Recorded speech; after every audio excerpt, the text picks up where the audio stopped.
a short series on China's one-child policy because I think I've said this a few times.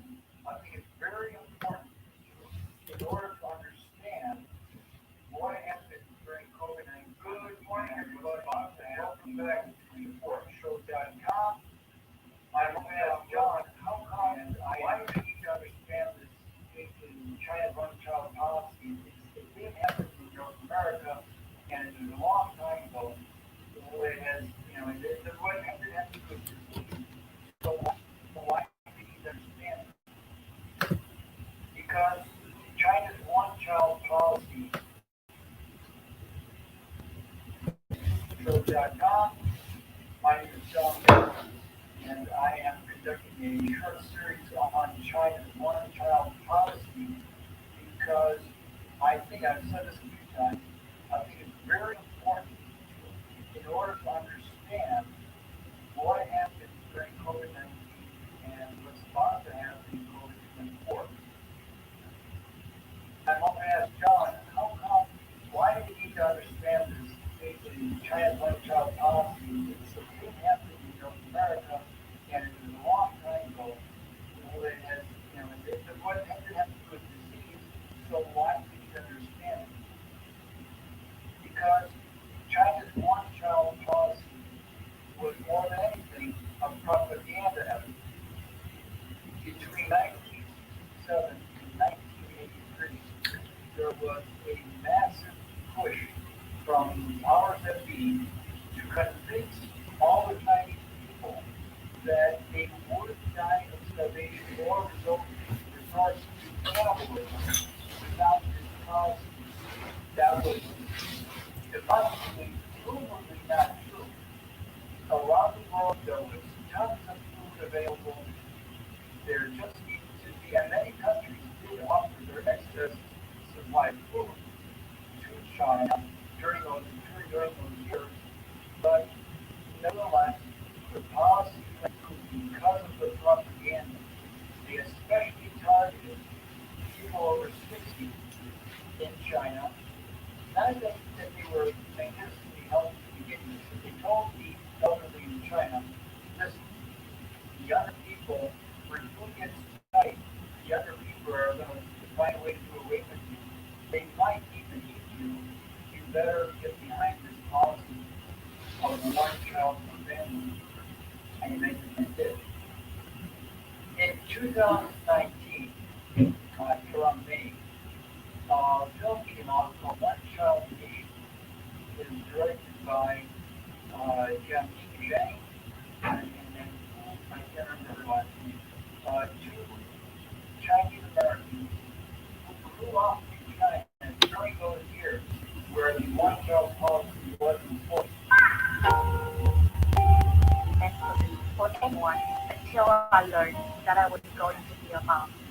Some of my family questioned the policy or how it was implemented.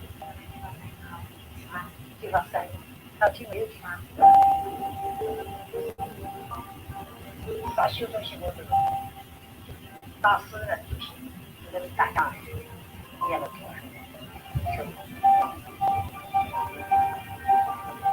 Take the child. 一般人在早上关注的。手工的发现普遍造价各自全国各地。下面 I got a chance to see the film One Child Nation during its voluntary review on the Harvard campus, and it was the best documentary that I've ever seen up to that point, and still is. It's still the best documentary I've ever seen. I was introduced to Japanese Chang before the film started, before the production started, and I went down the stage to ask her a couple of questions afterwards, but I was too choked up. I couldn't get my questions out. That's how good the documentary was. But one thing she said to one of the other participants was that many people in their 80s and 90s today still believe that without this policy being implemented, they would have resorted to cannibalism. The propaganda was so effective. It was so effective. Now, here's my first point. If in just a 15-year period, without computers, without internet, they were able to convince 600 million adults of something that was provably not true, do you think it's possible that after 30 years or 40 years, they could convince 210 million Americans of something that isn't true, that's provably not true? I say it is. I say it is possible. And that is the key to COVID-19. Well, let's back up a minute. Let's take the case right now in Congress. They're debating how to handle the extraterrestrials that are about to invade North America. Over the course of the next couple of weeks, I hope to show you cannot prove, I cannot prove the non-existence of extraterrestrials from another galaxy. What I can do is show that the same people who were behind the mind control operation after the JFK assassination were the same people involved in the China, or at least from the American side, involved in the China's one world policy mind control aspects. You know, the people going into individual villages and dragging women out of the house, with their fingernails scraping on the ground. Those people were Chinese from the respective provinces. But the mind control operation had a large international contingent, and many of that international group was from the Boston area. So what I hope to show in the next couple of weeks is that those 42 million Americans who think there must be something behind Area 51, those 42, the people directing, the same names keep reappearing. The same names directing the orchestrating, the control of information, and the quote unquote accidental leaks of photographs and key documents and key footage from Navy aircraft. I hope to show that the same names controlling the operation, the control of information were those names that appeared during the JFK cover-up and during the one-child policy propaganda effort over in China. It is the hardest thing in the world to look in the mirror and say, I'm the patsy. 2019, I encourage everyone to go watch that movie if they can, because it is very, very important in order to be able to understand how propaganda works, how effective it can be. Feel kind of like they were when they discovered that 9/11 had a couple of insiders within the U.S. Treasury, Dick Cheney, for one. You're going to feel kind of silly. Like, why did I fall for that? Okay, here's the Wikipedia page on the one-child policy. As we know, as we've seen before, wikipedia.org has a tendency from time to time to omit important information from the webpage. But officially, here is the data that has been presented to the authors, to the moderators at Wikipedia regarding the actual number of births and deaths between 1945, the end of the war, and 2020. What they don't say is how the Club of Rome and other associated parties continue to keep that policy in place. I mean, continue the propaganda. They don't go into how in late 1966, friends of John D. Rockefeller III started. I'm sorry, I think it was John Rockefeller Jr. at that point, started a heavy campaign to bury the Chinese rice crop.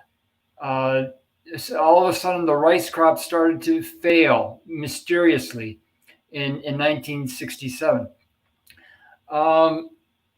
So this, as you see on this, the beginning part of this graph, the official data out of China, the population started to fall between 1965 and 1975 because, the crops are failing. What can you do? Mother Nature doesn't like human beings. There's no other alternative. So this propaganda was not only in China among the officials of each Chinese province. The propaganda was worldwide. Up until 2009, I thought that I knew there was some propaganda, but I thought that all of the propaganda we were seeing on the top 7 Italian TV channels was coming out of Rome. People who grew up in Italy, who had majored in journalism in Italy, and had spent their whole life in Italy. That turns out not to be true. The head of the top of the top of all propaganda in Italy, on all the media stations, all the newspapers, is in the eastern part of Massachusetts, not far from Cambridge, Massachusetts. And I will get into that next week. What I do want to emphasize here, this second episode, I want to enforce the idea that it was an international group that controlled all the information getting to the provincial officials who eventually had to carry out the policy. And it was through repetition. Thanks to Christian in Atlanta for reminding me. It was repetition, by repeating for 16 years over and over and over again that we're going to resort to cannibalism. We're going to resort to cannibalism. After 16 years, if you hear that day and night, you're gonna eventually believe it. And many people still, in their 80s and 90s in China, still believe it. And the same is true with any form of propaganda. You just keep repeating it, and enough people, a sufficient number of people will make it their reality. And what is mass psychosis, mass formation psychosis? Open parentheses. The mass in mass formation psychosis does refer to Massachusetts. Close parentheses. The mass formation psychosis is screwing with a person's or a group's perception of reality. Okay, in the third episode, I will show how you, with a couple of your engineering friends, can make a airborne vehicle that can accelerate at 45 G, or namely 1,500 feet per second. And that will be key to understanding where some of these, at least up until 2016, where some of these Navy F-14 videos came from. And thanks for tuning in to Research Roadshow. Episode 3, I hope to air it on the 22nd, and episode 4 on the 24th. Thanks for tuning in. Keep the faith and keep smiling. It drives the AI crazy.